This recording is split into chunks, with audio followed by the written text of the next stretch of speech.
सबसे बढ़कर कौन?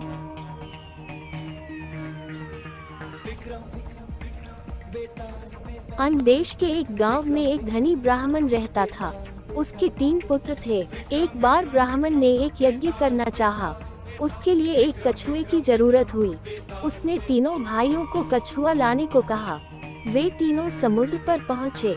वहाँ उन्हें एक कछुआ मिल गया। बड़े ने कहा, मैं भूचंचल हूँ, इसलिए कछुए को नहीं छूऊंगा। मझला बोला, मैं नारीचल हूँ, मैं नहीं ले जाऊंगा। सबसे छोटा बोल, मैं शयाचल हूँ, सो मैं नहीं ले जाऊंगा। वे तीनों इस बहस में पड़ गए कि उनमें कौन बढ़कर है। जब वे आपस में इसका फैसला न कर सके तो राजा के पास पहुँचे। राजा ने कहा, आप लोग रुकें, मैं तीनों की अलग अलग जांच करूंगा। इसके बाद राजा ने बढ़िया भोजन तैयार कराया और तीनों खाने बैठे। सबसे बड़े ने कहा, मैं खाना नहीं खाऊंगा, इसमें मुर्दे की गंध आती है। वो उठकर चला। राजा ने पता लगाया तो मालूम हुआ कि वह भोजन शमशान के पास के खेत का बना था। राजा ने कहा, तुम सचमुच भोजनचंद हो, तुम्हें भोजन की पहचान है। रात के समय राजा ने एक सुंदर वेश्या को मझले भाई के पास भेजा। जो ही वह वहां पहुंची कि मझले भाई ने कहा, इसे हटाओ यहाँ से, इसके शरीर से बकरी का दूध की गंध आती है। राजा ने ये सुनकर पता लगाया तो मालूम हुआ कि वह वेश्या बचपन में बकरी के दूध पर पली थी। राजा बड़ा खुश हुआ और बोला, तुम सचमुच नारीचंद हो।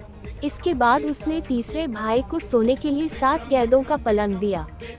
जैसे ही वह उस पर लेटा कि एकदम चीख कर उठ बैठा।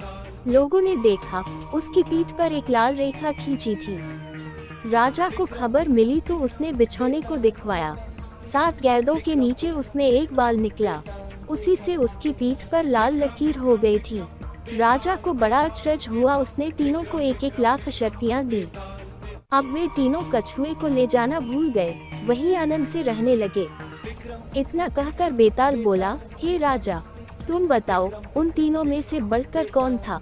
राजा ने कहा, मेरे विचार से सबसे बढ़कर शयाचन था, क्योंकि उसकी पीठ पर बाल का निशान दिखाई दिया और ढूंढने पर बिस्तर में बाल पाया भी गया।